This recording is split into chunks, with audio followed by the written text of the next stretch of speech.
Hey yo, let's get it in. I'm not really too worried about audio right now. You already see me on visual. I'm on deck. If it's an issue, unsubscribe. Fucking show makes me want to unsubscribe sometimes. That's a glacier opening. I'm just playing around. Nah, Smackdown. Smackdown was enough to know that, well, enough to remember that something was going on last night. I wasn't really crazy about any of it, but as far as a week before SummerSlam and the builds, there were elements of character development, but the memorable, the indelible marks made with some of the promos and some of the match results, this, I think it speaks to, just a little bit more of, say, character development. So let's go ahead and get through that. This whole story turning into with the tribal combat with Uso and Reigns and all the rest of that. You see them grasping for the straws, but I can definitely see them just like this is the stonemasonry as they placing them blocks down. You know what I mean? Like, you're only who you are because of me. No, the Usos been popping before Roman Reigns was even like Roman Reigns was still getting booed when the Usos was popping. The Usos was still popping, getting cheers when the Shield was still a thing. You know what I mean? So it's kind of a reach, but at the same time, in respect to the storyline, yeah, fine, we'll go with that. And they used the main event line. They used the right hand man. So I'm not mad at that. It's good. Look at how Roman's conveying himself in promos now. He's so much more comfortable. And you can see even in this tribal chief character that he's embodied throughout the years now. What, 3 years? The better part of 3 years? With all of that character that he's embodied, you see him still improve, upon that and continue to grow. So let's go to him. I'm not mad at it. You know what I mean? So Jay saying he beat him before he'll do it again. The context of the match was clearly different. Barrett called it. The stakes on the line were different at the time, and now, they definitely made the match. They provided the match rules and gave the match value and weight. So, okay, cool. But this is just main storyline shit. We expect stuff like this. This needs to be like this for every single match with every single superstar. Like, we have a small sub-main story happening right now with the United States Championship. Finally getting some bubbles behind it underneath that. So, whatever. I'm liking what I'm seeing so far. Now, what we got going on here? Santos Escobar, Rey Mysterio. Good match. A lot of respect. Rey Mysterio got his head slapped on. I'm not really crazy about that. It's not, I wouldn't call it sympathy, but I'm not crazy about how Ray had to win that, or Ray didn't win, but Santos won, but it's keeping the LWO strong. It keeps that United Front energy a thing, and it was a part of us that was worried about dissension in the ranks, but we don't have to worry about that, and that's a good thing, seemingly. So, Santos versus Theory, we'll see what we get out of that next week. Any direction it goes, there is intrigue, of course.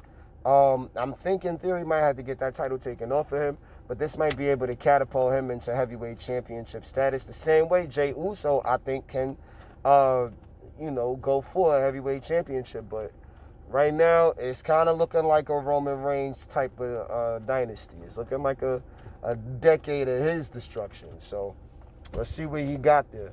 LA Knight, Ashanti Theodonis. Yeah. That's all we really need to say. I'm liking Hero a little bit more, little by little. The rapper gimmick shit need to stop as much, but they could definitely urban magic this, if you know what I mean. I think they can really pull it. And I'm not talking street swag, because that's almost been the downfall. Like, they put too much rap on it to just do street swag only. But if they turn into the proper format, and then I think I can work with something. We'll see what we get. But we don't see them a lot. It's not really much of a demographical thing with them. So we'll see what we get. But I'm liking what I saw last night. LA Knight picked up the victory. Now we got him and Sheamus. It looks like the E is finally starting to respond to the WWE Universe, telling them that LA Knight is literally one of those picks. And we don't get an LA Knight every so often.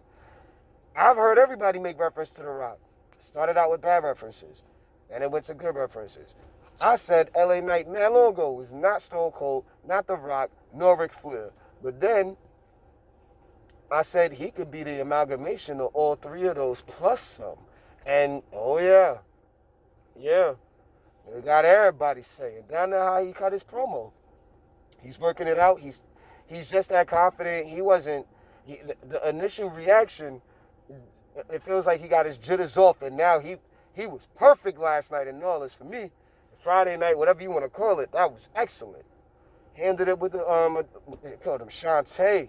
Oh my God. Look, let's just continue smooth and gradually build.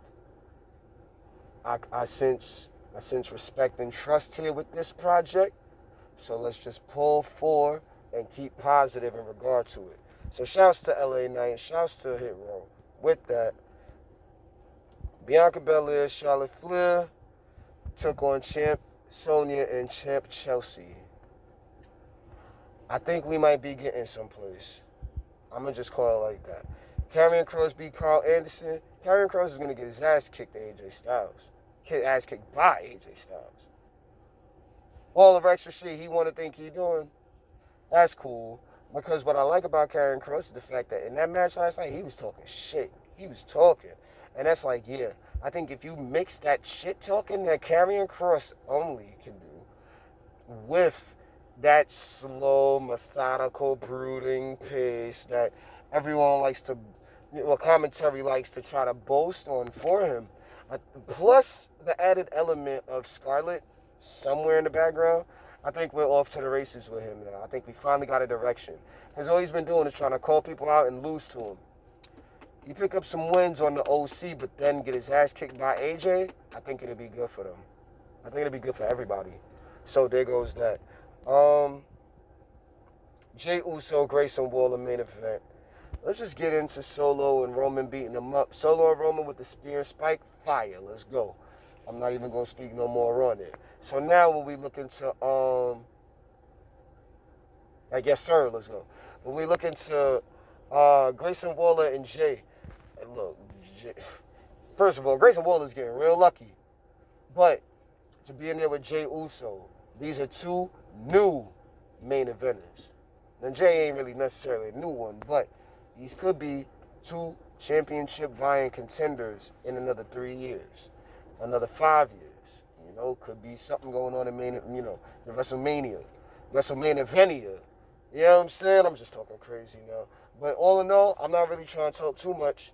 That was fire. The Smackdown wasn't crazy. There was nothing to OD right home about.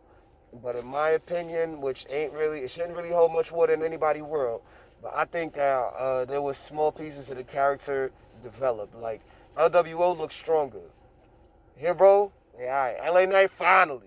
You know what I mean? What else? Champ Chelsea, Champ Sonya. It feels like things are slightly getting traction. And that's really the starts of what you can ask for in regard to watching this product all the time, every week or whatever. So with that, shouts to Kale Dixon. Just saying, I'll be finding my way back to the land of Level Up soon now, officially. And yeah.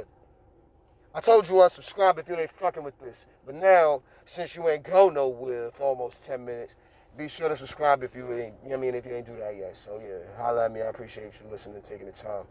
Talk to y'all soon.